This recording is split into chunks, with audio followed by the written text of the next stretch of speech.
Luxury Bath, recognizing remarkable women.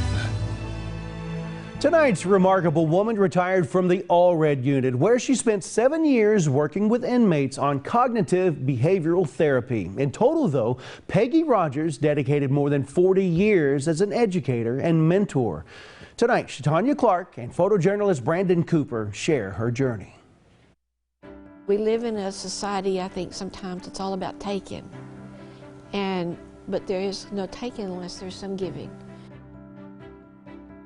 43 years ago, the field was not as open to females in all areas, in all genres, as it is in this day and age. But that didn't stop Peggy Rogers from making a wave in the classroom. I had an opportunity to teach so many different ages and abilities that I think that's the part that gave me that extra to want to keep on keeping on, to challenge me to try to do it better. Even with the scary diagnosis of stage 4 breast cancer 21 years ago, Peggy didn't let that stop her from her mission. I was only out for the surgeries, and they scheduled my chemo.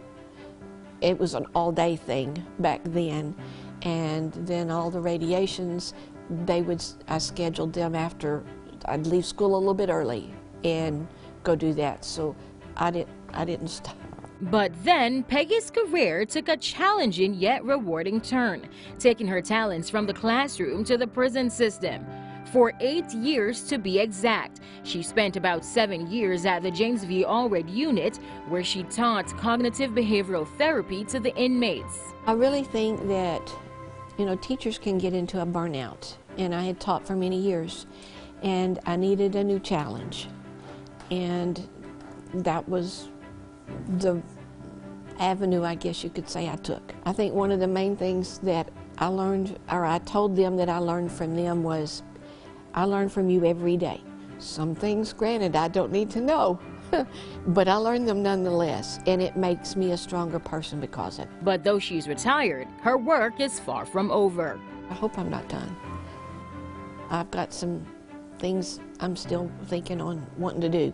I'm trying to learn how to do this retirement right now, and that's not easy. Not for me, not when you've taught all your life, worked all your life. Shatanya Clark, KFDX 3 News. My daughter said, is 43 years not long enough? Wow, Peggy also wrote a children's book, The Undisclosed Cavern, and makes vintage items in her spare time, which can be found at Birds of a Feather in downtown Wichita Falls.